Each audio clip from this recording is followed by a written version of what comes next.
Welcome to this candid conversation. మొన్న Bengaluru rave party story అసలు Swagger down the street with your red lips and funky beat. You better hold your head up to the sky. I'm gonna roll with you till the day I die.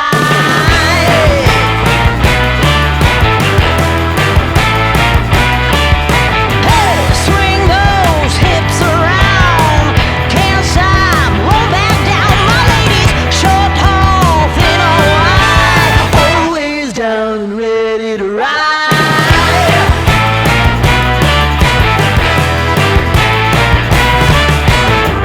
One by one, billion by billion, they're holding up half the sky.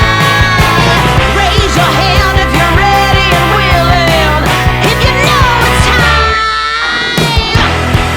నిజంగా పట్టుబడ్డారు. అసలు ఈ rave party culture ఎప్పటి నుంచో కొనసాగుతుంది. కానీ ప్రతిసారి ఒక incident జరిగిన తర్వాత ఫాలో అప్ ఏమిటి, చట్టం ఏం చెప్తోంది, అలాగే పోలీస్ వ్యవస్థ ఎంతవరకు దీన్ని కట్టడి చేయగలుగుతోంది, ఈ అంశాలపై let's find out more. We have with a senior crime journalist and I డ్రీమ్లో క్రైమ్ డైరీస్ ప్రజెంట్ చేసిన అందరికీ సుపరిచిత షో హోస్ట్ మురళి గారు. వారితో మాట్లాడబోతున్నాం. మురళి గారు నమస్కారం. సో రేవ్ పార్టీ అంటే ఫస్ట్ ఆఫ్ ఆల్ ఏమిటి సార్, ఆ వర్డ్ ఎక్కడి నుంచి వచ్చిందని?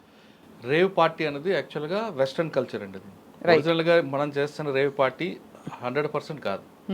వెస్ట్రన్ కల్చర్లో రేవ్ పార్టీ అంటే ఎల్సీడీలు అక్కడ డ్రగ్ ప్రొబిటెడ్ కాబట్టి నూడ్ అయ్యి దాని ఒంటి మీద పెయింట్లు వేసుకొని స్మోక్స్ పెట్టుకొని లౌడ్ స్పీకర్స్ పెట్టుకొని డ్రగ్స్ తీసుకునేది రేవ్ పార్టీ. మనం చేస్తుంది అందులో 20%, 80%, 100% కాదు. ఆ పేరు మాత్రమే మనం అడాప్ట్ చేసుకున్నాం. రైట్. వెస్ట్రన్ కల్చర్లు తీసుకుంటే అక్కడ ఎల్సీడీ ఇంకా అంటే డ్రగ్స్ ఇవన్నీ కూడా ప్రొబిటెడ్. అక్కడ వీకెండ్స్ అని కాకుండా దానికి ఒక పార్టీగా ఏమైనా ఫంక్షన్లు చేసుకున్నప్పుడు వాళ్ళు పెట్టుకుంటారు.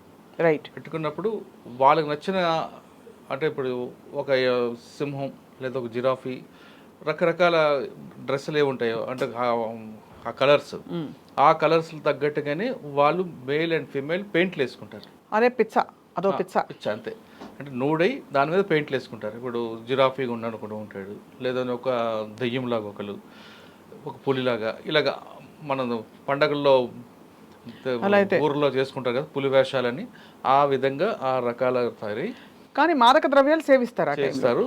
హై డోస్లో మ్యూజిక్ ఉంటుంది, స్మోక్స్ వదులుతారు. అంటే స్మోక్ అంటే పొగలాగుండి అంత రావాలి. ఈ అట్మాస్ఫియర్ క్రియేట్ చేసుకున్న తర్వాతే వాళ్ళకి జోష్ పెంచడానికి ఈ డ్రగ్స్ పెంచుకుంటారు. రైట్.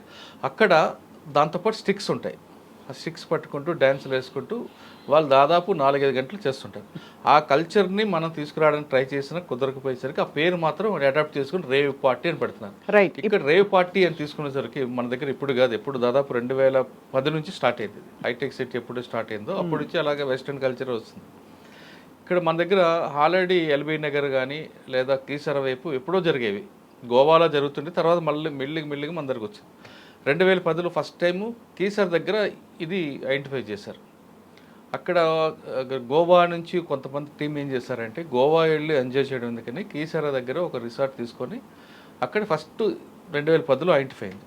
ఇప్పుడు మహేందర్ రెడ్డి గారు ఎవరు కమిషనర్ అనుకుంటా, ఆయన ఇది కొత్త కల్చర్ వచ్చింది అంటే జనరల్గా పార్టీ అంటే వేరు, అమ్మాయిలు అబ్బాయిలు తీసుకురావడం, ఎంజాయ్ చేయడం, తాగడం, పరగడం. కానీ రేవ్ అని ఒక వారెంట్ తీసుకొని యాడ్ చేశారు.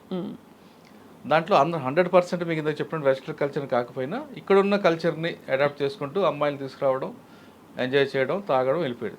అక్కడ ఎలా బయటపడిందంటే లౌడ్ సౌండ్ పెట్టడంతో ఆ చుట్టుపక్కల కంప్లైంట్ ఇవ్వడం, అప్పుడులో ఉన్న సైబరాబాద్ ఎస్ఓటి టీము ఐడెంటిఫై చేయడంతో ఆర్గనైజర్స్ పెట్టాడు దీనికి రేవ్ అని ఒరిజినల్గా తీసుకుంటే ఇది 100% కాదు.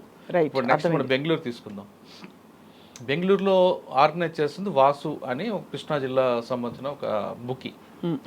ఆయన ఇదే పనిలో తిరుగుతుంటాడు. బుకీ అంటే చెప్పండి, టెక్నికల్ పదాలకి అసలు అర్థం తెలుసుకునే ప్రయత్నం ఇవాళ. బుకీ అంటే క్రికెట్ బుకీ, పందాలు కాసే వాళ్ళు పెడతారు. అది పందాలు కాసే ఒక వ్యక్తి, ఒకనొక వ్యక్తి అక్కడ ఆయన ఇది బెంగళూరులో ఆర్గనైజ్ చేశాడు. దీనికి మన దగ్గర ఏమైందంటే హైదరాబాద్లో, కృష్ణా జిల్లా ఇవన్నీ కొన్ని ప్రాంతాల్లో ఇటువంటి ఆర్గనైజర్స్ చాలా మంది ఉంటారు. వీళ్ళు గతంలో ఏం చేసేవారంటే చిన్న మీకు రికార్డెడ్ డ్యాన్స్లో ఉండేవి, దాన్ని అలా కొంచెం ముందు తీసుకొచ్చారు. వాస్తవంగా రికార్డెడ్ డ్యాన్స్ అని పెట్టేవారు. రికార్డ్ డ్యాన్స్ బ్యాన్ ఇప్పుడు అయిపోయాం. తర్వాత బార్లో డ్యాన్స్ పార్టీ అని ఉంటుంది, అది కూడా బాయిన్ అవ్వడంతో దీన్ని కొంచెం ముందుకు తీసుకొచ్చి రేప్ అనే ఒక వర్డ్ యాడ్ చేసి తీసుకెళ్తారు. అయితే హైదరాబాద్లో ఎందుకు చేయకూడదు అని మీకు క్వశ్చన్ చేయొచ్చు. ఇక్కడ పోలీస్ ఫోకస్ ఎక్కువైంది, అరెస్టులు చేస్తున్నారు. అరెస్టులు చేయడం వెనకతో పాటు ఎవరైతే ఆ బిల్డింగ్ కానీ రిసార్ట్ కానీ ఇస్తున్నారో ఆ ప్రాపర్టీ సీజ్ చేస్తున్నారు. రైట్. ప్రాపర్టీ సీజ్ చేయడంతో ఆ రెంట్కి ఇచ్చిన వాడికి ఆక్సిజన్ కట్ అయిపోతుంది. దాంతో అంత డేరుగా ఇక్కడ ఎవరు వెళ్ళట్లేదు. అవును, కొంచెం బెంగళూరు వెళ్ళేసరికి కొంచెం కల్చర్ మారింది కాబట్టి అక్కడికి ఇది వెళ్తున్నారు. రైట్. సో ఇప్పుడు జరిగిన ఈ రేవ్ పార్టీలో మనకి సినీ పరిశ్రమకి సంబంధించిన ప్రముఖులు ఎవరెవరి పేర్లు బయటకు వచ్చాయి? మనం ఫస్ట్ నుంచి చెప్తున్నట్లుగా హేమ, ఆమె పేరే బెంగళూరు కమిషనర్ గారు కూడా ఆమె పేరు అనౌన్స్ చేశారు సినిమా సంబంధించి. కానీ కొన్ని పేర్లు వచ్చే వాళ్ళు ఎవరు లేరు అనేది రూల్ అవుట్ చేశారు ఆయన. రైట్. అయితే ఇక్కడ హేమ గారు ఆ రోజు దొరికినప్పుడు ఎర్లీ మార్నింగ్ రెండు విషయాలు, ఆవిడ డ్రగ్ తీసుకున్నట్లు పార్టీలో పాల్గొన్నట్లు కేసు అయింది. కానీ ఆవిడ అక్కడి నుంచి పక్కకు వచ్చి అదే లిస్టింగ్ లో అవును వెనకాల గ్రీన్ నేను చిల్లవనకు వచ్చాను బెంగళూరు, నేను బ్యాంక్ తీసుకోవట్లేదు అని కూడా ఒక సెల్ఫీ వీడియో రిలీజ్ చేశారు. అది పెద్ద రచ్చ అయింది. రచ్చ అవడం కాకుండా తెలియని విషయం ఏంటంటే ఆ ఇన్సిడెంట్ చేసినందుకు ఆమె మీద ఇంకో కేసు బుక్ అయింది.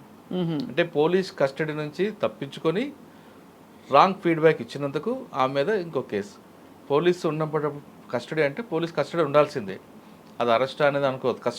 కస్టడీ నుంచి బయటకు వచ్చింది ఆవిడ, వచ్చి ఇంకొక సెల్ఫీ వీడియో ఇచ్చి ఆవిడ రాంగ్ మెసేజ్ పంపినందుకు ఇంకో కేసు అయింది. రైట్. ఇప్పుడు మనకి ఆవిడ నేరుగా డ్రగ్స్ సేవిస్తున్నట్టు కానీ సప్లై చేస్తున్నట్టు కానీ ఏమైనా నిర్ధారణ అయిందా? అంటే ఇప్పటివరకు అంటే ఆవిడ బ్లడ్ శాంపిల్ ఇస్తే ఖచ్చితంగా నోటి శాంపిల్ అవుతుంది. ఆ రోజు ఎర్లీ మార్నింగ్ దొరికారు కాబట్టి వెంటనే అప్పుడు తీసుకున్న వాళ్ళందరూ కూడా బ్లడ్ శాంపిల్లో రిపోర్ట్ వస్తుంది. రైట్. కానీ ఈవిడ తీసుకొని వచ్చి 3-4 డేస్ అవుతుంది. మీ గతంలో మన పూరి జగన్నాథ్, చార్మి వీళ్ళందరూ దొరికినప్పుడు వాళ్ళు ఏం చెప్పారు, మేము ఎప్పుడో గోవాకు వెళ్ళినప్పుడో లేదా ఎక్కడికి వేరే కంట్రీకి తీసుకున్నది ఇప్పుడు తీసుకోవట్లేదు, ఎప్పుడో లాంగ్ బ్యాక్ అని చెప్పారు. సాధారణంగా బ్లడ్ శాంపిల్ తీసుకున్నప్పుడు హెయిర్ కానీ గోర్లు తీసుకుంటారు, అందులో వస్తాయని. 6 నెలలు అయిన తర్వాత అక్కడ రాలేదు కాబట్టి వాళ్ళు అందులో బయటపడ్డారు. కానీ ఈమె అదే రోజు దొరికింది కాబట్టి అక్కడే తీసుకున్నట్టు దొరికి ఉంటుంది, ఎర్లీ మార్నింగ్ కాబట్టి ఉండదు. ఈవిడ ఎస్కేప్ అయ్యారు. ఇప్పుడు ఎస్కేప్ అయ్యి నాకు వైరల్ ఫీవర్ ఉంది అంటే ఒక వీడియో పంపించి వాళ్ళ నోటీస్కి రిప్లై ఇచ్చారు ఇప్పుడు బెంగళూరు పోలీస్. కాబట్టి ఇప్పుడు ఇచ్చినా ఇంకొక 6 నెలల తర్వాత ఇచ్చినా ఆమె ఖచ్చితంగా ఇవ్వాల్సిందే, అందులో ప్రూవ్ అవ్వాల్సిందే. కానీ ప్రస్తుతానికి ఎలిగేషన్ మాత్రమే ఉంది.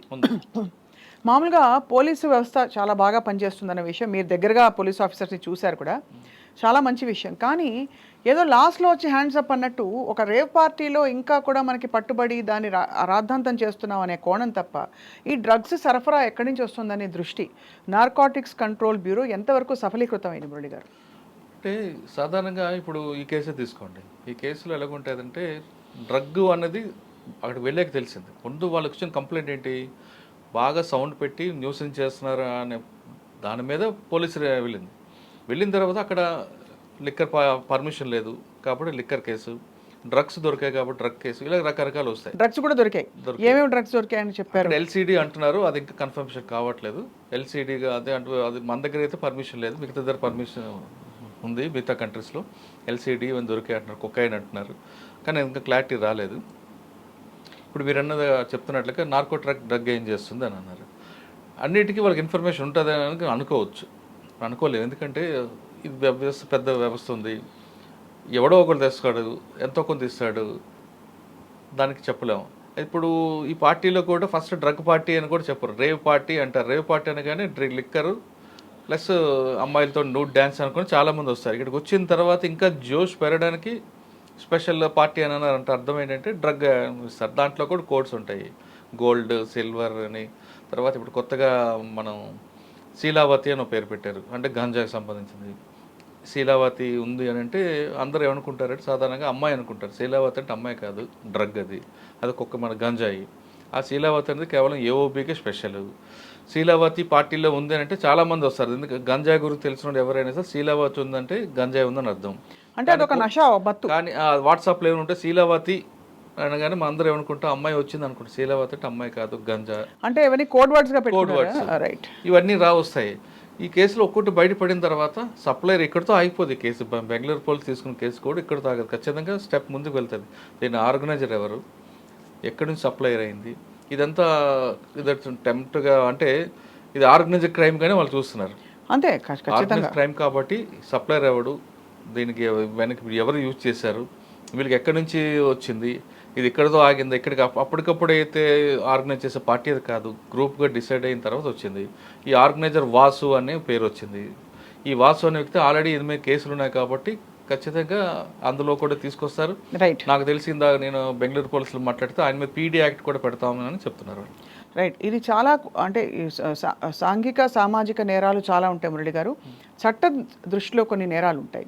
ఉదాహరణకి అమ్మాయిలు అబ్బాయిలు విచ్చలవిడిగా ఇలా పార్టీలు చేసుకుని తిరగడం, ఇంక్లూడింగ్ ఇంకా ఏంటో శారీరక సంబంధాలు అన్నవి తప్పకుండా సామాజిక సాంఘిక కోణం నుంచి తప్పు. కానీ ఎప్పుడైతే మనకి హై లెవెల్ ప్రాస్టిట్యూషన్ అనే ఒక పదంతో ఈ హోటల్స్లో పట్టుబడ్డా, లేదు ఇలాంటి డ్రగ్స్ పార్టీలు పట్టుబడ్డా రాద్ధాంతం జరుగుతుంది. కానీ చట్ట పరిధిలో ఏది నేరం, ఏది ఖండించవలసిన విషయం, అసలు ఈ మూలాలు ఎక్కడివి, ఎందుకు వ్యవస్థ అప్రమత్తంగా లేదు.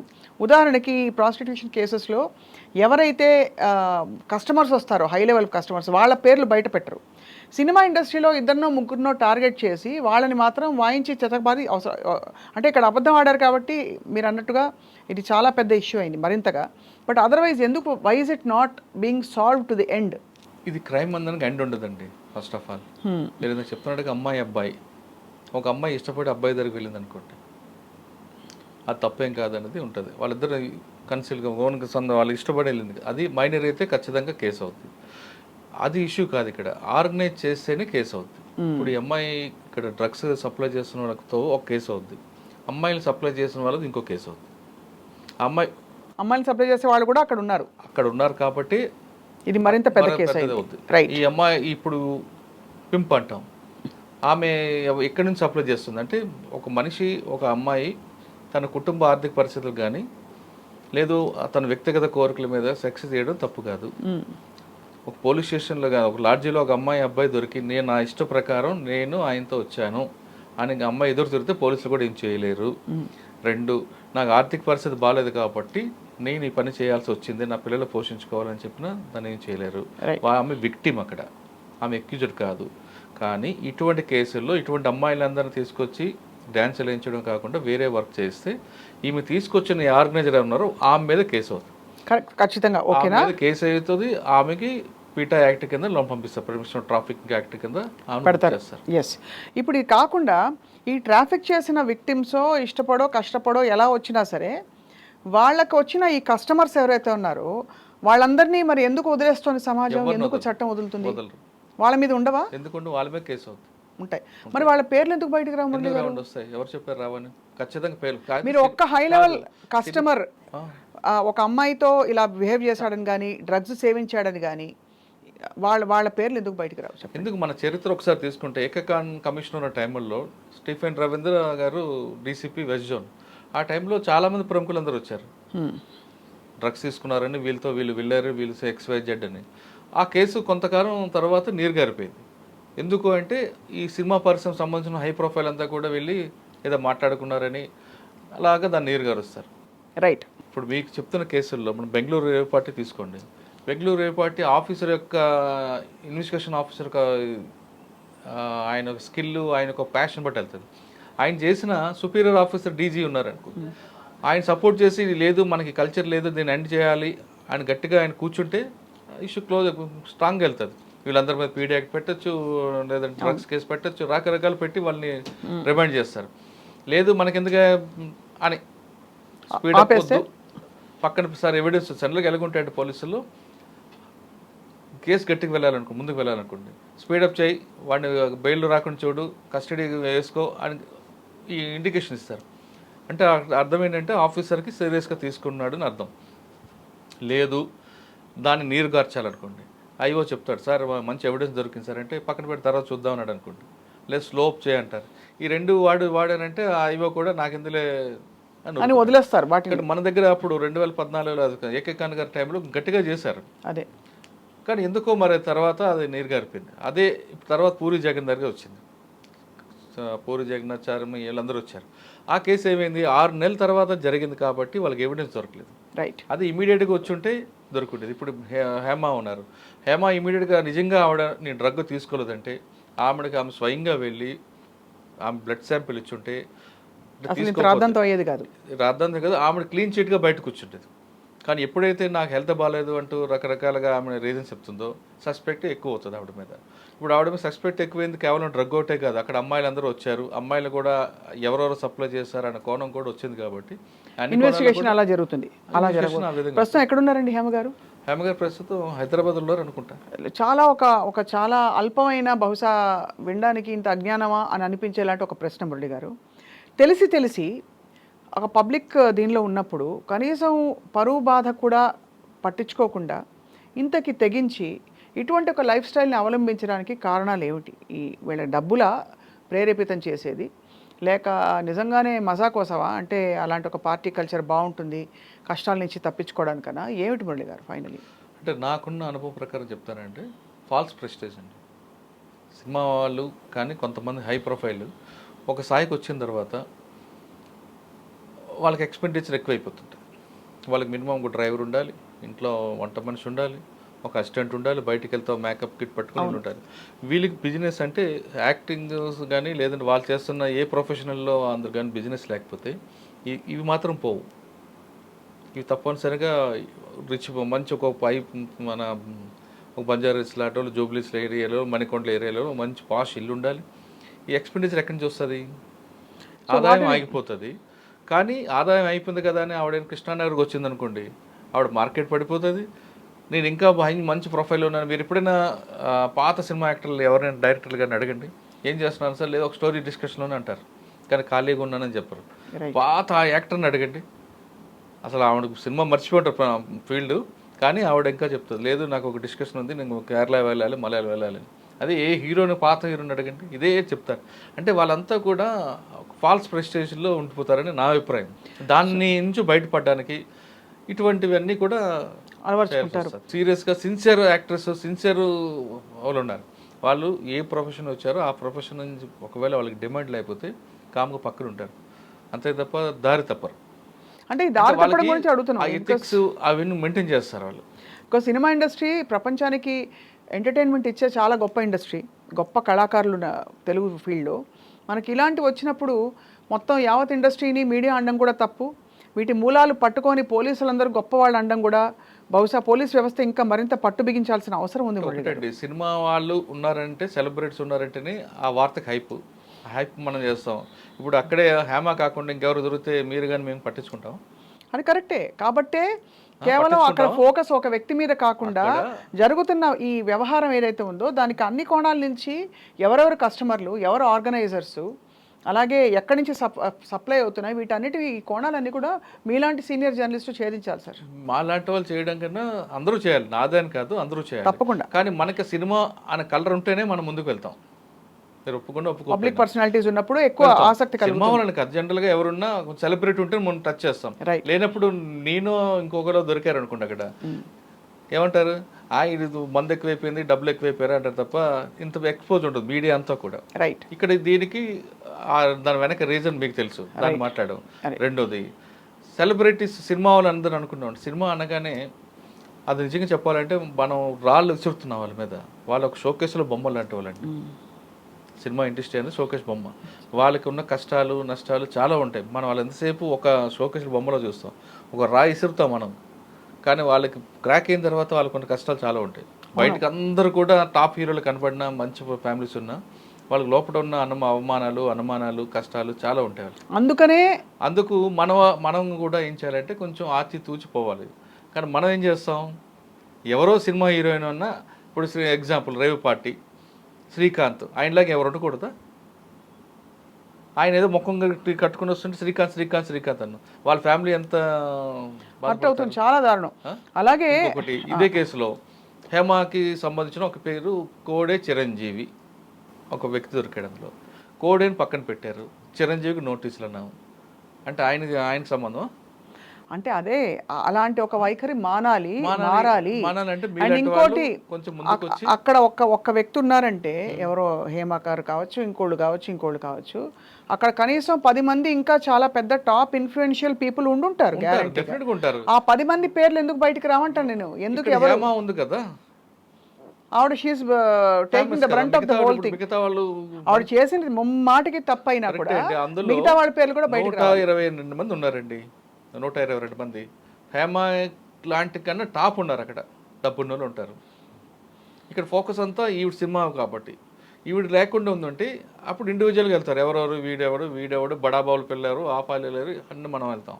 ఇక్కడ హేమ కాబట్టి హేమ, శ్రీకాంత్ లాగా శ్రీకాంత్, హేమీలు ఉన్నారు అక్కడ ఉన్నారు. అది విషయం. అయితే ఇక్కడ ఇంకొకటి జరుగుతుంది అంటే పోలీస్, మీరు ఇందాక అడిగారు కూడా చెప్తా, పోలీస్ కరెక్ట్గా ఇన్వెస్టిగేషన్ చేస్తే అదొకలాగా ఉంటుంది. లేదు కొంతమంది పోలీసులు ఏం చేస్తారంటే ఫోన్ ట్యాపింగ్, ఫోన్లో కాల్ రికార్డ్ తీసుకుంటాం, ఇందులో వాళ్ళే లీక్ ఇస్తుంటారు. పలానా హేమ కాల్ ఫోన్ చూసాం, అందులో ప్రముఖుల లిస్ట్ ఉంది అని ఒక చిన్న బ్లాక్ మెయిలింగ్ అనగానే ఆమెతో రెగ్యులర్గా మాట్లాడందరూ భయపడతారు ఆ పోలీసులు. అంటే ఎవరైనా చూసి భయపడాలి? ఇప్పుడు ఎవరికైనా ఫోన్ చేయడానికి ఎవరికి అక్కడ ఏం బయటపడిందో తెలియదు కదా. హేమ గారితో మీరు మాట్లాడతారు, మీరు లేడీ కార్డ్ పక్కన తీసి నేను ఫోన్ చేశాను అనుకుంటాం, మురళి నెంబర్ ఉంది అనగానే ఏదో ఒకటి అంట కడతారు అంతే. నేను ఇంటర్వ్యూ కోసం ఫోన్ చేశాను, లేదు ఇంకోటి అవ్వచ్చు. కాదు, మురళి అన్న వ్యక్తి హేమ కాల్ లిస్ట్లో మురళి పేరు ఉంది, మురళి ఎందుకు చేశాడు, దాన్ని ఒక గంట సేపు నడుపుతారు ఒకనొక ఛానల్. లేదు అక్కడ ఆ పోలీసులు ఏం చేస్తారు, సార్ నా నెంబర్ ఉందా సార్ చూడండి సార్ కొంచెం చూడండి అని నేను ఏదో రిక్వెస్ట్ చేస్తే ఆయన ఏదో డిమాండ్ చేస్తాడు. ఇదొక బిజినెస్. సో మొత్తానికి సార్ మురళి గారు, పోకళ్ళు ఇలా ఉండడం ఐ థింక్ ఒక సహేతుకమైన పరిష్కారం అయితే రాదు. ఎందుకంటే డ్రగ్స్ అనే బిగ్గర్ ఇష్యూ ఈజ్ మన తర్వాతి జనరేషన్స్ స్కూల్ పిల్లలు 11వ తరగతి 10వ తరగతి 8వ తరగతి పిల్లలకు కూడా డ్రగ్స్ అందుబాటులో ఉండడం కొన్ని స్కూల్స్లో అనేది భయానకంగా ఉంది.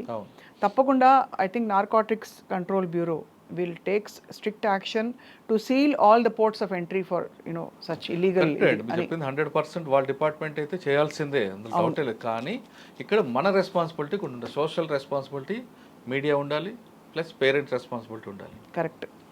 ప్రతి ఒక్క పేరెంట్ కూడా తన కొడుకు కూతురు ఏం చేస్తున్నారు విషయం ఎప్పుడు అబ్జర్వ్ చేయాలి. అందుకే చెప్తుంటారు డ్రగ్స్ తీసుకున్న పిల్లల్ని ఎక్కువ అబ్జర్వ్ చేయండి అని. కళ్ళు ఎర్రగొండడం, వాళ్ళలో వాడే మాట్లాడుకోవడం, ఎక్కువ అన్నం తినకపోవడం, లేదా ఒకసారి ఎక్కువ అన్నం తినడం, లేట్గా పడుకోవడం, ఇటువంటి సిమ్టమ్స్ అన్నీ కూడా డ్రగ్స్కి ఉన్న వాళ్ళని.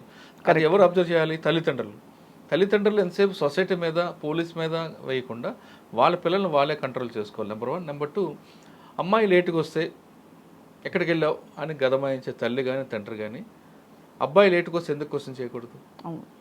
అబ్బాయి కూడా క్వశ్చన్ చేయాలి. చీకటి పడ్డదో ఎక్కడికి వెళ్ళావు, ఎందుకు లేట్గా వచ్చావు అని క్వశ్చన్ చేస్తే అదొక భయం అనేది అడుగుంటుంది. తప్పకుండా ఖచ్చితంగా వాడు కూడా ఫ్రెండ్స్ సర్కిల్తో దూరం వెళ్తాడు. నెంబర్ 2. నెంబర్ 3, ఒక ఏజ్ గ్రూప్ వచ్చాకంటే వినాలంటే 16 సంవత్సరాలు. ఇప్పుడు ఏంటవుతుంది, సోషల్ మొబైల్ ఫోన్స్ రావడంతో 4th క్లాస్ నుంచి వాళ్ళు ఫోన్లు వాళ్ళ వ్యవహారాలు చేస్తున్నారు. ఇంకా భయంకర విషయం ఏంటంటే కొన్ని స్కూల్స్లో 3rd క్లాస్ నుంచి లవ్ అని స్టార్ట్ అవుతుంది. ఈ అమ్మాయి చూసి నవ్వింది నన్ను కాబట్టి నా గర్ల్ ఫ్రెండ్ అని వాడు డిసైడ్ చేసుకుంటాడు. ఆ అబ్బాయి నన్ను చాక్లెట్ ఇచ్చాడు కాబట్టి అబ్బాయి నన్ను లవ్ చేస్తున్నాడు అని అమ్మాయి డిసైడ్ చేసుకుంటుంది. దీనికి ఈ కల్చర్ని ఏమనుకుంటాం మనం?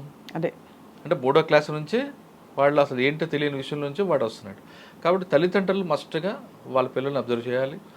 చేస్తే ఇవన్నీ ఇక్కడకు కొంచెం ఫుల్ స్టాప్. తర్వాత మీరు గవర్నమెంట్ మీద సొసైటీ వేయాలి. అసలు ముందు మనం అన్నిటికన్నా మీడియా సోషల్ రెస్పాన్సిబిలిటీ అనేది తీసుకుంటే దీనికి ఒక చెక్ పెట్టే అవకాశం వస్తుంది. ఇప్పుడు హేమ తీసుకున్నారా రేవ్ పార్టీ అనేది కాదు.